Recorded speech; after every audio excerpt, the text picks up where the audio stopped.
don't have a friend that isn't Tamar, then you need to be that friend. Yeah. You need to be a Tamar. And so it's really nice to get to play a type of person who we all need in our lives.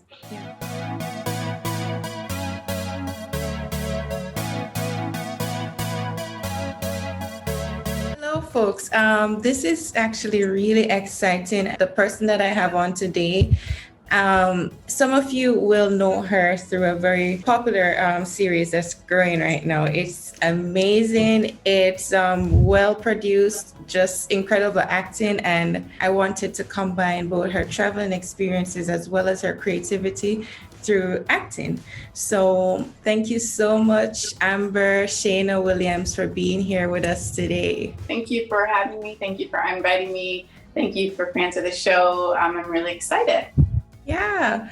All right. So how long have you been an actress? I think I started to dabble around 2010, which would make it 11 years. But as far as that being my main goal and taking it really seriously, that was about 2014. So what's this, 11, math, 8 years as a full-time actor, yeah.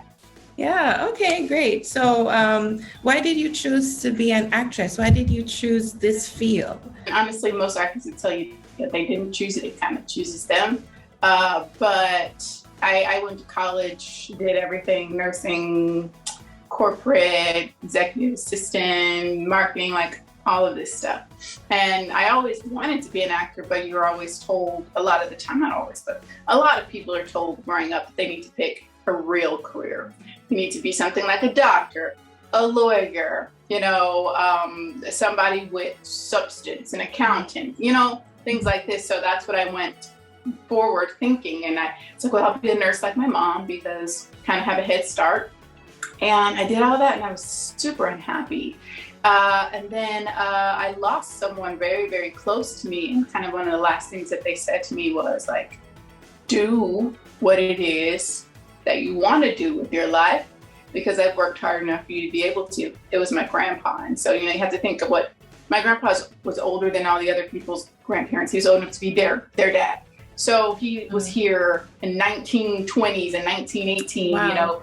And so he was there through all the things that we couldn't do in the States. And so he's like, I worked darn hard for you to be able to do whatever it is you want, so go do it. So I left everything behind, quit my job. I didn't know what I was going to do next, but here I am.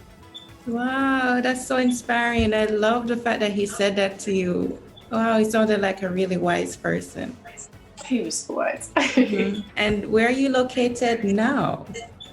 Yeah, so I'm in Madrid, so probably neighbors, who knows. I'm in Madrid, and I've been here for over 4 years now, but I still live between Spain and the US because of work. And well, of course, minus COVID, because that was the longest I've been in Spain, straight. So yeah, I am in Madrid right now.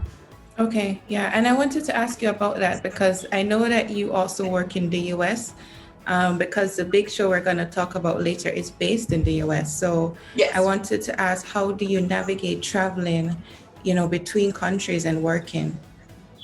Well, before, it wasn't really difficult. You buy a ticket, hop on a plane, and you get to where you have to go. After COVID, I guess we call them COVID times now, it's a bit of a challenge because, you have to get your PCR test and you have to make sure there aren't any quarantines. If there are quarantines, you have to fly in early for something, and things are always changing. But I've kind of, ever since 2015, I've kind of lived my life on the road because of the type of jobs that I've had. And so I'm really accustomed to hopping on a flight every few weeks. And that's usually between cross-continental. So that's usually between the US and Spain, every 5 to 6 weeks. Since 2015, I was just and all around the US. And so I was actually more accustomed to sleeping in a hotel bed than my own for a while. Sounds like an intense life. Yeah. And, it kind of helps that I don't have kids right now, because I'm sure if I it'd just be really hard on them. And then of course me as a mom. And so I don't plan anytime soon anyway to make that, next step. But it is, you get homesick sometimes, but then when you're home for a long time, you get like travel sick. I don't know. Is that a word? Yeah, I think so. Maybe. Yeah. Yeah. Like you miss the outdoors. You miss what you're used to, which is like exploring, right? Yeah. You miss just finding something new. You miss somebody else cleaning up your room. You miss you're right. You miss exploring and seeing your travel friends or travel family. Yeah. And so it was great at first. I'm not gonna say it was great, but at the beginning of the mandatory quarantine we all had last year, I kind of thrived because although I'm an ambivert, I lean more towards the introverted side. So I'm totally comfortable being in the house. I don't need to leave. I don't need to go anywhere. I can just be in the house and be okay. And that was great. And then I was like, gosh, I haven't left in a really long time. I miss seeing people in the world. And so it kind of flipped. And I'm really happy we kind of get the chance to now. Hopefully it stays that way. Yeah, I'm grateful for it too because, I came here to explore and being in the house for a while, being mandatory and not being able to leave except for, necessary things. It was hard. Yeah, so you're here for 2 years and like a year and a half of that was in quarantine. Yeah. Poor thing. It was weird.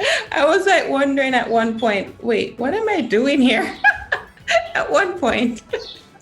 But everything works for a reason, thankfully. Everything happens for a reason. Yeah.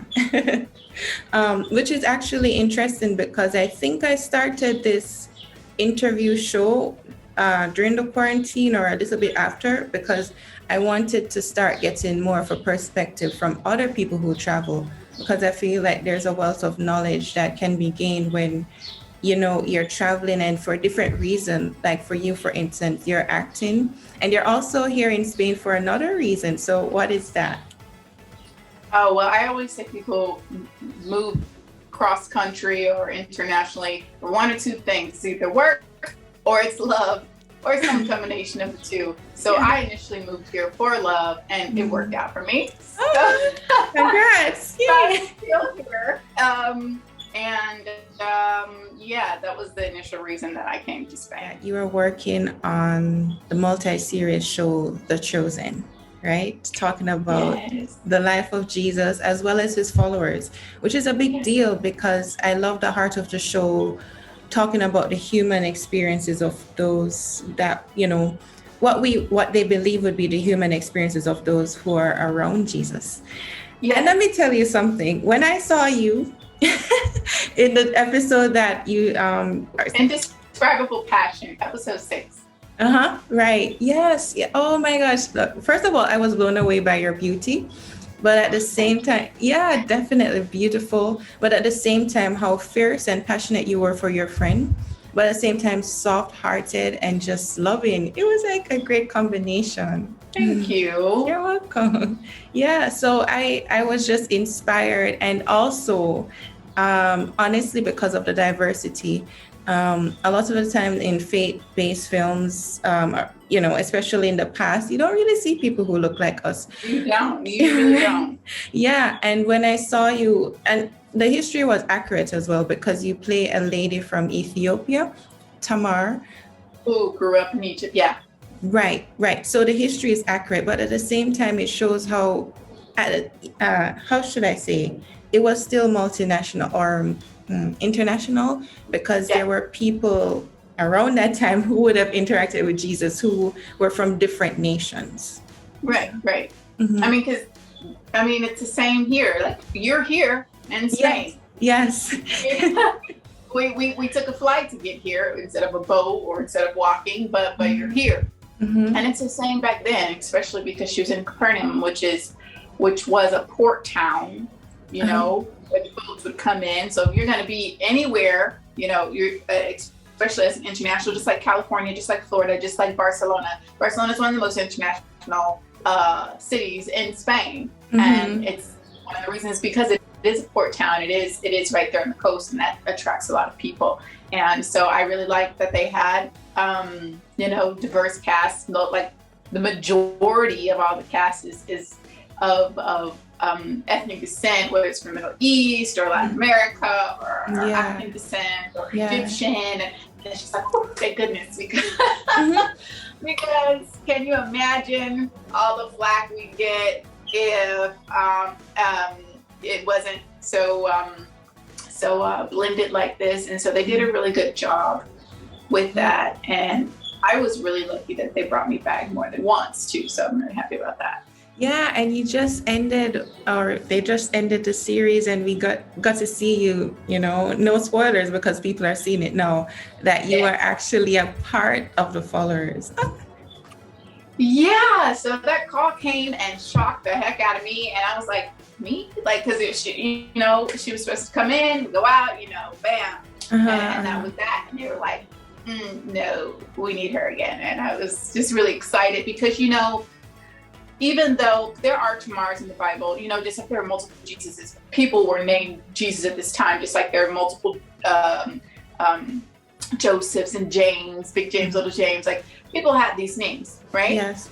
So there were more than one Tamar in the Bible, and who knows, there were other people named Tamar. So even though she specifically was not named as who she's portrayed in the show, there were tons and tons of Tamars that lived in that time. And I'm glad that they chose me to be able to represent the type of person that she was. Like you said, like just a wonderful friend. I always say, like, if you don't have a friend that isn't Tamar, then you need to be that friend. Yeah. You need to be a Tamar. And so it's really nice to get to play a type of person who we all need in our lives. Yes. And I think it's easily overlooked because we like, especially individual and I don't want to say egocentric, but just like we're really focused on our own paths. And like, I gotta get there, do it on my own, I gotta get there. And then you realize, I can't always do this alone. Like, you need to have a squad, you need to have a tribe. And yes. You need to make sure that the tribe that you have is there to make you better. Do you know what I mean? Yes. Surround yourself with people who want the best for you, people who want you to win, people who truly love you, people who want you healed. And so it was just really nice to be able to play that, and a character with like so many places she can be. And it was I'm not without any spoilers, it was really nice for season 8 to see Tamar smile for a bit. Yeah. And laugh and joke around because she'd always been so tense, like her face was like, and then just to have this moment of where she can just be, calm. Yeah. It was nice. Yeah, to be a lady like she is. And you can tell that she is because she's so classy with her style. Listen, I mean, it was like she wakes up and she already is getting her things together, her head wrap on. I was like, y'all, when are we going to take this off? Because because we don't always wake up and do all of this. And they were like, well, Tamar does, at least for now. So I had to beg for me not to wear that corset. I was like, please, I had lunch, I couldn't fit anything in here right now. But yeah, she's on it. She is on it, and she's up, and she's passionate, and we could all learn something from her. Yeah, I agree. We definitely could. And I'm happy that we got to see her some more. It was amazing. And you mentioned that a lot of the cast, they're international. So what is that like working with such a diverse cast? It's a relief. And to put it bluntly, because especially working here in Spain, you're often one of the only diverse hires on set. I feel like often it's still a little bit behind. I think because in the States, we've fought so long to be accepted as equals, right. And that we've been there for so long that it's not uncommon to see, a Black doctor or a Black lawyer or, a Black reporter and all of these things where you just see us speckled everywhere, right? Here, you have to remember that the country wasn't really even open until the 80s. Yes. And so it's like far behind in people being here. So a lot of us are first generation immigrants, and maybe second generation, internet, multicultural, because maybe a Spanish mom or a Spanish dad, Right. And so it's still not as common to see us in positions other than students, or maybe a teacher, or maybe just like the few other jobs that you don't often see us doing, journalism or being doctors or being lawyers here. But it's a slow but steady kind of pace. So I'm just hoping that changes over the next 14 years, but for sure I'm hoping that changes, because that's going to open up doors to be providing more narratives for people that look like you and me. Right. So right now the narrative is, I've come from this war-torn country here for safety, and I can only get a job teaching English or watching your kids, and that's your story. Yeah. Your trauma is your story. When in fact, we have everyday lives. We fall in love. We go to school. These are the type of narratives that we want to show. And often I don't get a chance to tell those type of narratives when I'm here. When I'm here, I'm usually the American. I'm a reporter. I'm a presenter. I'm doing something like this. I'm a transplant or something, or an extranjera. And it's a little exhausting, but I know I have to be patient in this game. So this is why I often work in the States or wherever else, because they're looking for people that look like us all the time. Yeah, there are more options there. I really like your heart though, like in being patient and wanting to see the change and working along with it. Girl, that is like the virtue that I need to work on the hardest. So I say that, but it's actually one of the most difficult things for me is to be patient. And I'm definitely a work in progress on that, because it's like the only thing you can do other than be patient is to stress about something. And is that going to help anything? Yeah. Not really. So if there's nothing you can do about it, then you need to be focusing on what you can do and what ripples in the water that you can make. And even if it starts at the smallest level, and sometimes I'm sure they're sick of me when they come here and they're like, oh yeah, we want Amber to be a part of this. And I'm like, cool. Okay, but you're going to treat me fairly. You're going to pay me fairly. And you're going to keep in mind that I'm not going to do anything that's going to make the rest of my culture look bad. Right. And when I do that, sometimes you're like, that's not normal for people to be so exigente, which means like demanding. It's not demanding. That's like basic, very like the minimum that dignity. You should be doing, right? And the great thing is that it always happens. Okay. But I have to, as a woman, and you understand that we always kind of get that label of we have to keep quiet and kind of, just sit back and not make too much noise because you don't be labeled, difficult or like this. It's like, it's beyond that, because now every decision that you make, you are like, you have to be like the spokesperson for your entire country or your entire culture. It's a lot of pressure. And so I'm not going to come in here and let you or let anyone put their foot on my culture, put their foot on people that look like us. And if that's going to be a difficult pill to swallow, then we go on to the place that celebrates us and not tolerates us. Yeah. Oh my gosh. Wow. So true, because it's bigger than us. It's not just me being here. You are representing, especially because we're so in the representation of us is so small right now. It's a bigger effect because right now they see you, man. Exactly. Exactly. There's like one really successful, so sad. There's like one really successful Black actress in Spain. And her name is Berta Vasquez, right?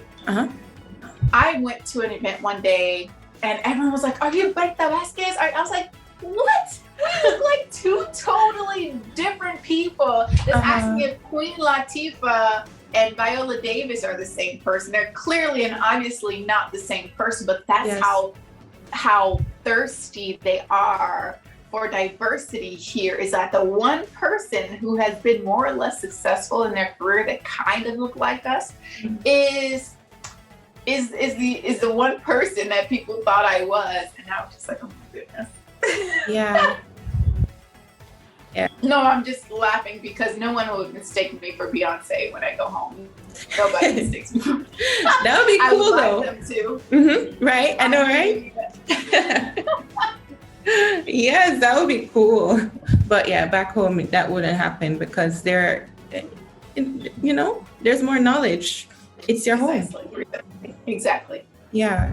Yeah, I've learned a lot being here as well in terms of the perception of people on like people of African descent. Sometimes it's just terrible. Sometimes. I've had to process a lot because being home in Jamaica where we are the dominant, I don't have to worry about things like that ever. We have different issues like colorism, but in terms of like specifically against people of African descent, not really. So I've had to really like process, talk to people. Yeah. Mm-hmm. And I mean, but you have to, there's an extent to how much you should be having to educate someone because you really shouldn't have to. Yes, true. With internet and with Instagram, and you can so easily learn this is not appropriate. And so it's exhausting, but yeah, to people of African descent across the board, it's a challenge. And I think for the planet, like globally, people's basis for measuring racism is America. And so they feel that, if we're not doing it the way that they're doing it, and it's not, because the things that are in the news over there, if it's not like this, then we don't have it. Yeah, right. Yes. I heard someone say it like that, like, racism isn't here because it's not like in the States. And I'm like, yeah, like, is that your basis of comparison for racism? Yeah, like, you don't know what I've been through. I've had to definitely educate some people, and they still do blackface here. Yeah, they do. Yeah, especially during such a wonderful holiday like Christmas there and New Year's, they're doing that, and I'm like, yes, they are, and they do it for Halloween too, and it's just like.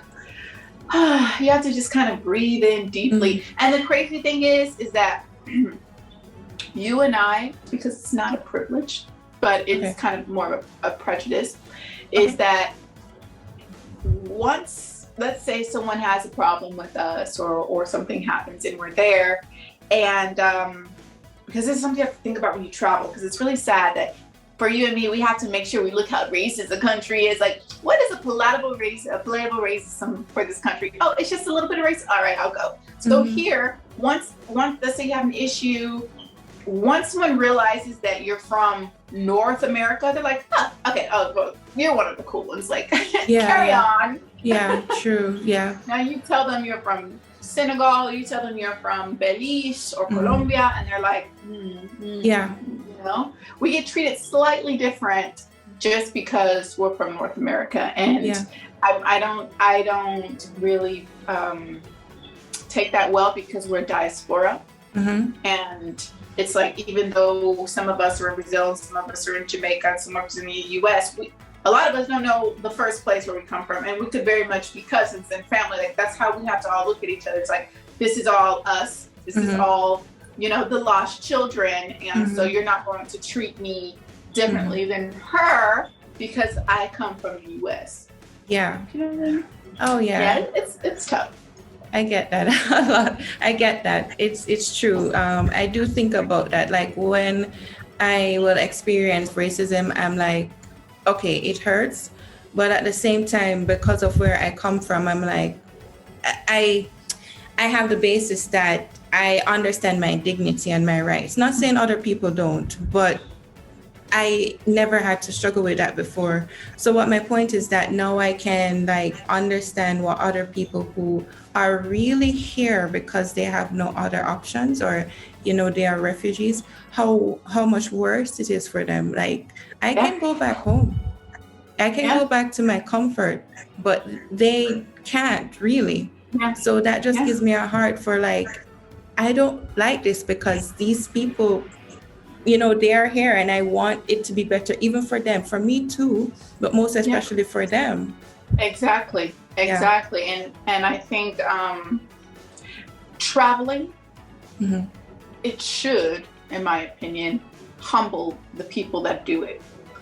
Because if you ever traveled, and I don't mean 5-star traveling, because when I was younger, I thought that was traveling, is going to some place and getting a nice expensive hotel and staying in the same city, you know what I mean, for the whole trip and whatever. That's not what traveling is. When you truly travel and you go somewhere and you live among the people and you immerse yourself in the culture, it should change who you are. And you should realize that a border really means nothing at the end of the day, because they're human and they're a man-made construct. And you're like, gosh, this person is like just like me. I know, living in the States, I'm from Texas, and we have a really big Mexican, Chicano, Tejano. We have a big population of Latin Americans. And they're not often treated very nicely. You might have seen, hey, you know, speak English here or something like that, things that are thrown at them out there. And I mean, I grew up with it, and I've always, you know, empathized with whatever they went through, because it's kind of like similar to the Black experience.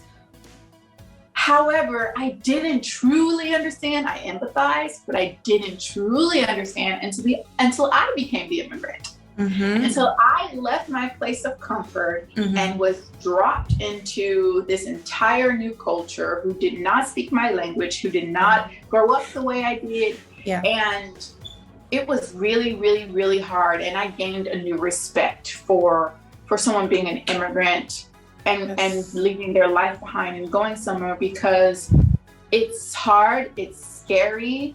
And then sometimes the people that are there don't make it any easier. I remember one of my first auditions, my first audition that I had here, and you might have seen the video, like parody that I made on my my page, where I went and I was so excited for my first audition, because I hadn't acted for like months because I didn't think I could. And I went on my first audition. I'm here, I'm dressed up, and I'm ready to go. It's like a commercial or something. And then the lady starts talking to the other actors, and she's talking so fast in Spanish. And I was like, whoa. I thought my little Spanish was enough to get me through this, and it was not. And so when it was my turn, and I had a habit of being first in line, because psychology dictates that when you're first and when you're last, you stick in the minds of the people the most. When you're the first person or the last person. So I'm always either first or I'm last. And so I come in, and I get there, and she starts talking to me, and I'm like, in Spanish, I say, you know, could you repeat that? Or is it fine if I say it in English, because I don't really understand? She goes, oh wow. You're in Spain. You should be speaking Spanish. What is wrong with you? Is there anybody here that can speak English with this girl? And she's saying all this in Spanish. And girl, I was like I cried so much when I left there. But then it's like, the first thing that came to mind is, how many people go through that back home where I am? Right. In the flip, kind of in Spanish. Or anywhere. They come from Russia or India or anything, and they come here trying to start a life, trying to be a productive member of society. And you get this like don't belong kind of feeling, and it makes you want to kind of go inside. But so I think the more that you travel, the more that you are humbled, the more you respect the struggle that people go through. Like you said, that's more important for the people that are here, because they don't have much other choice. Right. And it's like you respect them. You respect the immigrant, because in the States, it's like, speak English. And you're like, but I know Spanish too, and I know French too. And they're just like, speak English. So if you're of a lower income and you speak multiple languages, maybe not all of them perfectly, but you speak multiple languages. That's a big, impressive thing. Like, it is. Like here in Spain, if you don't know at least 3, you're kind of like, Many Europeans, I'm impressed. They know many languages. so many, like I have so many friends who speak at least 4 or 5 minimum, Right. like well. That's not including the ones that don't even speak well. So it's just like, I'm struggling with 2. Exactly. I mean, yes, you can know a lot in your country, but when you get to know other people internationally, it just opens your eyes a lot. And perhaps someone who's watching now, they can't necessarily travel. That's fine. You can get to know people on the internet or somewhere, or maybe someone in your own country who have immigrated, because that's really common right now. You can get to know them and their culture, and I believe it's beautiful. It is. It's really beautiful. And as difficult as the past year has been, it's shown us how connected we can be.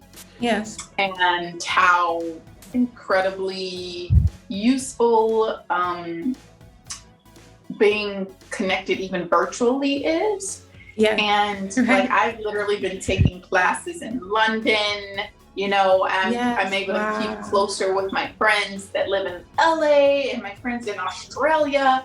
And it's just like, you know, wow, like this was here all along. And, you know, we weren't really appreciating it or using it to its full potential. And now we are. And we're seeing like how different things can be. And it is beautiful, like you said. What special memory do you have from working on The Chosen? Oh my gosh, there's so many special. Because I have some funny ones too. Special, I think. Actually, it's so crazy because all of the actors, a lot of their special memories are often connected to Jonathan, and somehow Jonathan Romy, who plays Jesus, of course, the main character in the show. Jonathan, I think it was my first day on set. Girl, they threw me into like the most emotional scene right away, and I was like, crap! I hope I can do this. And for those who've seen the series, it was the part where Tamar's on the roof. And like before we go, I hadn't really met anyone yet, you know, just hair and makeup and that's it. And Jonathan, he pulls me to the side and he's just like, he gets my hands. I'm like, who is this guy? And he looks me in my eyes and he goes, thank you. I love you. And I was just, because I honestly was just like, what's happening here? Like, what if I stick my hands? And then as soon as he said that, I just started crying. I was just like, oh, I love you too. Like, I don't even know. Like, and it was really beautiful and it was so special. And it really put me in the place that I needed to be to go and do that scene afterwards. In order to be and felt how she really felt.